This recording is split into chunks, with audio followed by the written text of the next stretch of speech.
Fala galera, tudo bem com vocês? Aqui é o João, sejam muito bem-vindos ao canal Desafios de Clio e hoje a gente vai falar um pouquinho sobre as origens do pensamento geográfico, né? Como é que os primeiros seres humanos começaram a interagir com o espaço natural e como que a gente começou a registrar tudo isso, né? O pensamento geográfico ele vai ser anterior ao surgimento da geografia e hoje a gente vai começar a entender um pouquinho como é que o pessoal lá na antiguidade pensava.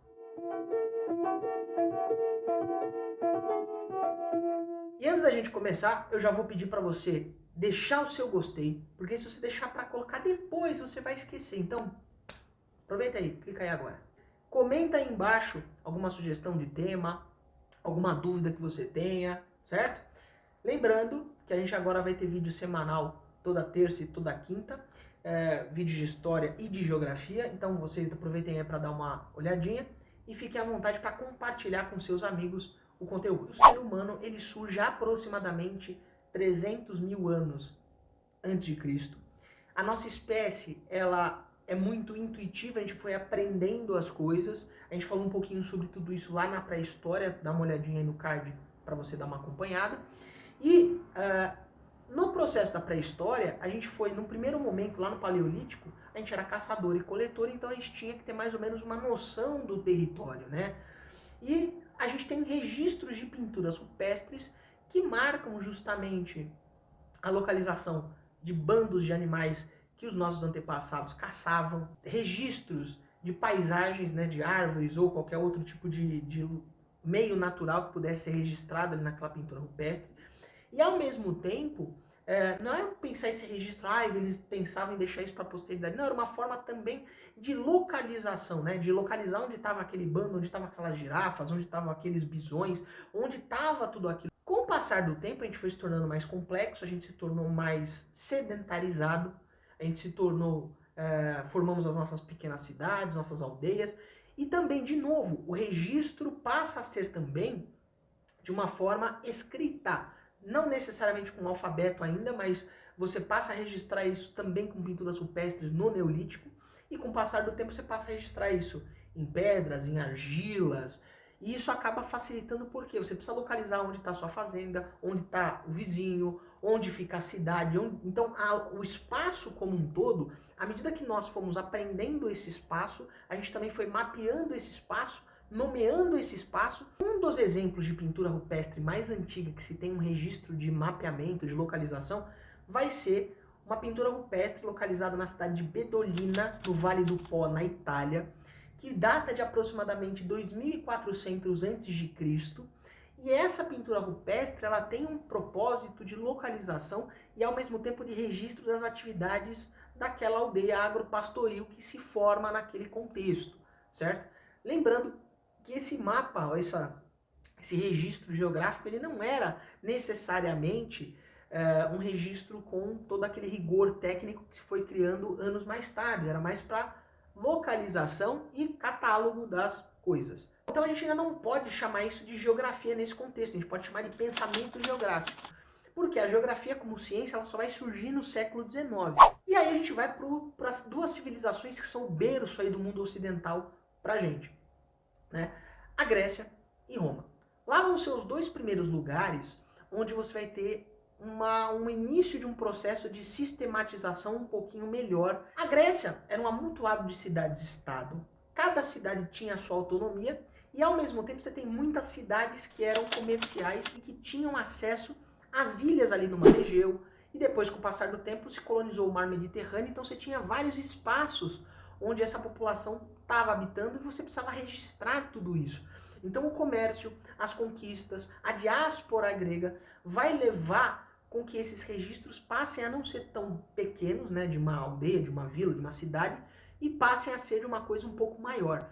E ao mesmo tempo você tinha esses mapas para ter um controle de rotas de comércio, para ter uma noção dos arquipélagos, para se localizar e não se perder ali no Mar Mediterrâneo e no Mar Egeu. Fora isso, né, a Grécia vai ter uma base interdisciplinar, né? A Grécia, você vai ter vários pensadores que aparecem em outras áreas do conhecimento, né?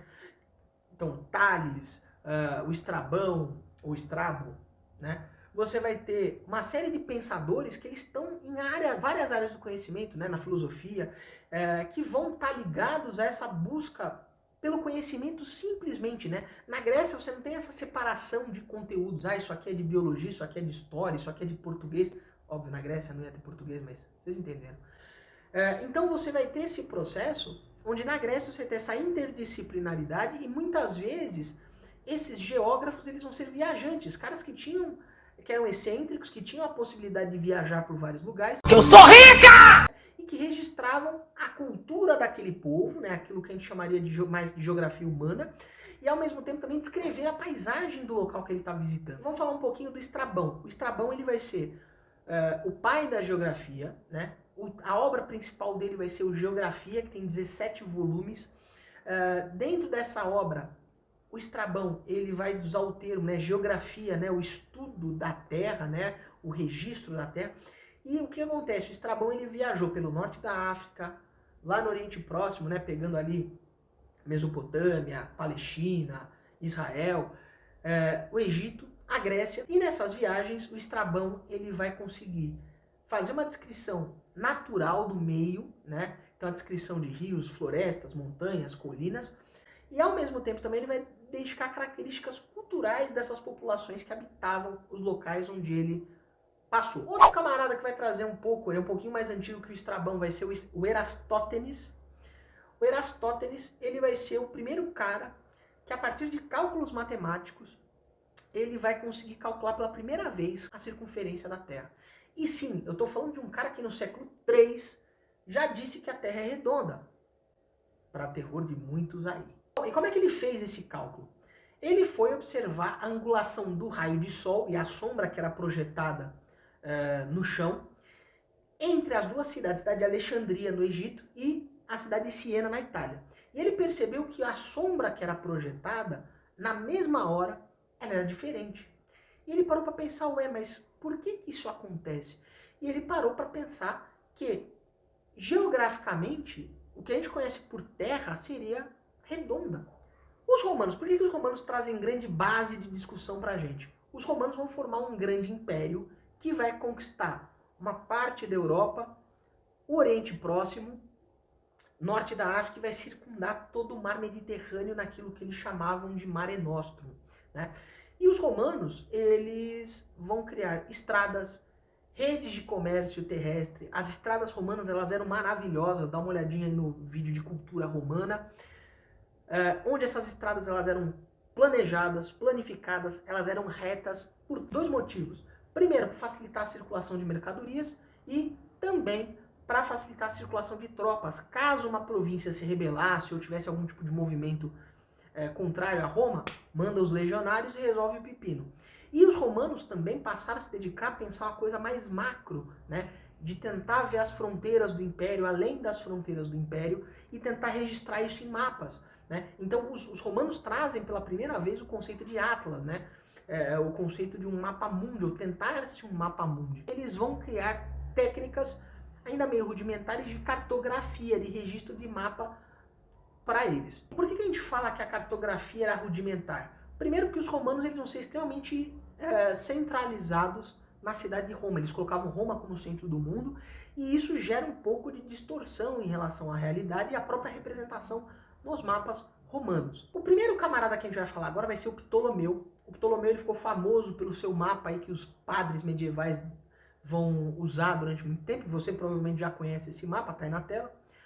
O Ptolomeu ele era um astrônomo, matemático e cartógrafo que viveu em Alexandria na época do domínio romano. O Ptolomeu ele vai criar o primeiro Atlas, né? O primeiro mapa com coordenadas geográficas, e ao mesmo tempo ele consegue distribuir e perceber justamente as dimensões dos continentes, a localização deles, né? E tudo isso tinha uma função muito administrativa e militar. E por que é tão importante a gente falar do Ptolomeu? Porque o mapa dele, ele só vai ser superado em precisão ali do que a gente chamaria ali de coração do velho mundo, né? Pegando ali o norte da África, o sul da Europa e o Oriente Próximo. Esse mapa só seria superado no século XVI pela projeção do Mercator. Ou seja, 14 séculos depois, ou 1400 anos depois, que o mapa do Ptolomeu seria superado em proporção, em precisão e escala. Você vai ter um outro representante romano que vai ser importante, que vai ser o Marcus Vespasianus Agripa, que a pedido do imperador, o imperador pegou e pediu para ele fazer um mapa lá no Campo de Marte, lá em Roma, um mapa que fosse o Orbis Terrarum. O que é isso, o Orbis Terrarum? Era justamente como se fosse um mapa mundi das áreas de extensão do Império Romano.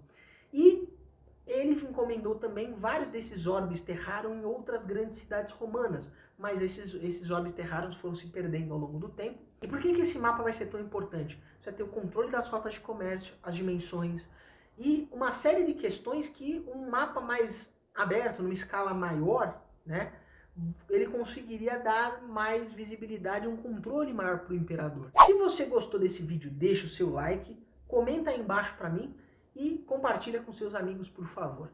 E lembre-se sempre, dúvidas e desafios, chama a Clio.